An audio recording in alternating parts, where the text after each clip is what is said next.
वर्साचो सादो काळ पयलें सातोळें शुक्रार मार्क प्रमाणे जेजू ख्रिस्ताचे शुभ वर्तमान अध्याय 2 वळी 1 ते 12।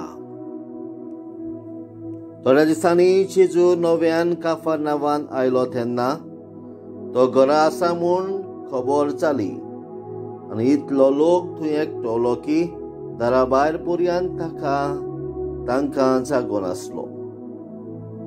त्या लोकांक तो प्रवचन करता आसतना जोग जाण आड जाल्ल्या एका मनशाक उखलून ताचे सरशीं घेवन आयले, पूण लोकांक लागूंक त्या मनशाक ताचे शीं हाडूंक जायनासलें।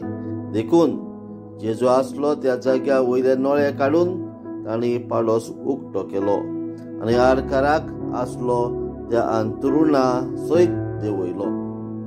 तांचो भावाक पळोवन जेजून आडकाराक म्हटलें, पुता, तुजी पातकां बोगसली। तेन्ना थंय बसून आशिल्ल्या कांय धर्मशास्त्र्यांनी आपल्या मनान चिंतलें, हो अशें उलयता तें कितें? देव निंदा करता हो। एकल्याच देवाक सोडून कोणाच्यान पातकां बोगसूंक जायत?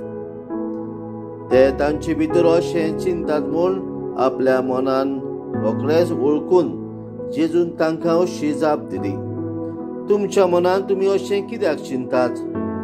आडकाराक सांगूंक तुजी पातकां बोगसली, हो उठ, तुजें अंथरूण घे आनी चल। हातलें खंयचें अदीक सोंपें? पूण मनशाच्या पुताक संवसारान पातकां बोगसूची पदवी आसा म्हूण तुमच्या मनान रिगोवचे खातीर। ताणें आडकाराक म्हटलें, हांव तुका हुकूम घालता, उठ, तुजें अंथरूण घे आनी तुज्या घरा वच। तो मनीस रोखडोच उठलो, आपलें अंथरूण घेवन सगळ्या उजीर थंयचो भायर सरून गेलो। सगळो लोक अजाप जालो आनी देवाक परकोटूंक म्हणूंक लागलो, असलें आमी केन्नाच देखलें ना। जेजू ख्रिस्ताचें शुभ वर्तमान। वाखांडी तुका क्रिस्ता।